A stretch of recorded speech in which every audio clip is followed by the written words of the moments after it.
अस्सलाम वालेकुम नाज़रीन, ये नौजवान मोहम्मद बिन मुरसल सऊदी अरब के शहर नजरान का रहने वाला था।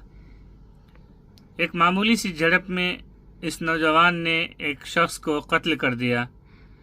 उसके बाद नौजवान को जेल हुई। जेल में एक अरसा गुजारने के बाद अदालत ने फैसला सुनाया कि क़िसास में इस नौजवान की भी गर्दन उड़ा दी जाए। शरीयत इस्लामिया के रूह से मकतूल के वरसा के पास दो ऑप्शंस थे, या तो वो दियत लेकर के माफ़ कर दें या तो फ़ी सबीलिल्लाह कातिल को माफ़ कर दें। कातिल के ख़ानदान यानी अहले रिस्क ने यह फ़ैसला किया कि वो सब मिलकर मकतूल के वरसा के पास जाएं और उनसे माफ़ी की इस्तदा करे, माफ़ी की अपील करे। दोस्तों, ये दरख्वास्त और अपील करने का अंदाज़ इतना अनोखा और इतना निराला था कि इन्होंने पूरे अरब मीडिया का तवज्जो हासिल कर लिया। पूरे सऊदी अरब में लोग इस कातिल के लिए दुआएं करने लगे और पूरा अरब ये कहने पर मजबूर हो गया कि इस नौजवान को माफ़ कर दिया जाए। वो अंदाज़ ये था, वो तरीक़ा ये था कि आले रिस्क के तमाम बुज़ुर्ग, बच्चे, जवान, बूढ़े सब मिल कर के मकतूल के वरसा के दरवाज़े पे गए। मकतूल के वरसा को बुलाया गया और उसके सामने कातिल के ख़ानदान के तमाम छोटे बड़े नौजवान सबों ने अपनी चादरें उतार कर रख दिए और अपने लंबे जुब्बे उतार करके मकतूल के वरसा के कदमों में रख दिए। ख़ानदान की इज्जत समझी जाने वाली तमाम चीज़ें उन्होंने मकतूल के चौखट पर रख दिया और इस्तिदा करने लगे। शायर माफ़ी के कसीदे पढ़ने लगे। छोटे छोटे बच्चे इस अंदाज में माफ़ी की इस्तिदा की कि जिगर कट कर रह जाए।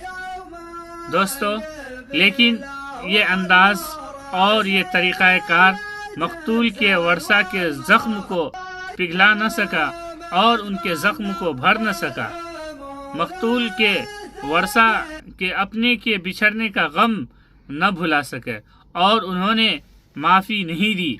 पूरा अरब मीडिया, सऊदी अरब की पुलिस, वहाँ की आवाम, तमाम लोग इस मंज़र से आबदीदा थे और तमाम लोग ये अपील कर रहे थे कि माफ़ कर देना चाहिए, क्योंकि शरीयत में माफ़ी का ऑप्शन भी है और कातिल को माफ़ करके या तो दियत ले करके या तो ऐसे ही माफ़ कर देना चाहिए।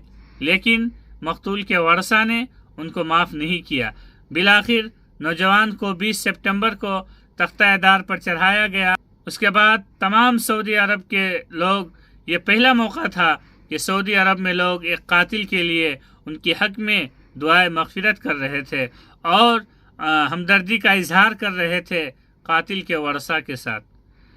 दोस्तों, यहाँ गौर करने का पहलू यह है कि इंसाफ का निज़ाम कितना मजबूत है, कानून की हुक्मरानी और बालादस्ती का निज़ाम कितना ठोस है कि इन सब के बावजूद जबकि कातिल के तमाम वरसा इज़्ज़त की तमाम चीज़ें मकतूल के कदमों में रख दी और तमाम अरब मीडिया और तमाम सऊदी अरब के आवाम, हत्ता के पुलिस और सरकारी इदारे भी सब ये चाह रहे थे कि कातिल को माफ़ कर दिया जाए, लेकिन मकतूल के वरसा जो कि मजलूम थे उन्होंने माफ़ नहीं किया, तो बिलाखिर कातिल को सज़ा हुई और मजलूम को इंसाफ मिला।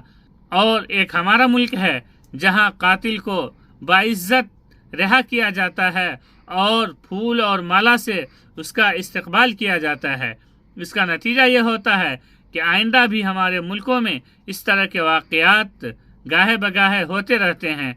मेरे दोस्तों, यह है इस्लाम का इंसाफ, यह है इस्लाम का निज़ाम, यह है शरीयत का दस्तूर, यह है कुरान का इंसाफ कि एक छोटा शख्स भी जुल्म करे या बड़ा शख्स जुल्म करे, चाहे मालदार हो या गरीब हो, तमाम तबका के लिए कानून यकसा है और चाहे मालदार हो या चाहे कमज़ोर हो, तमाम लोगों को इंसाफ मिलता है।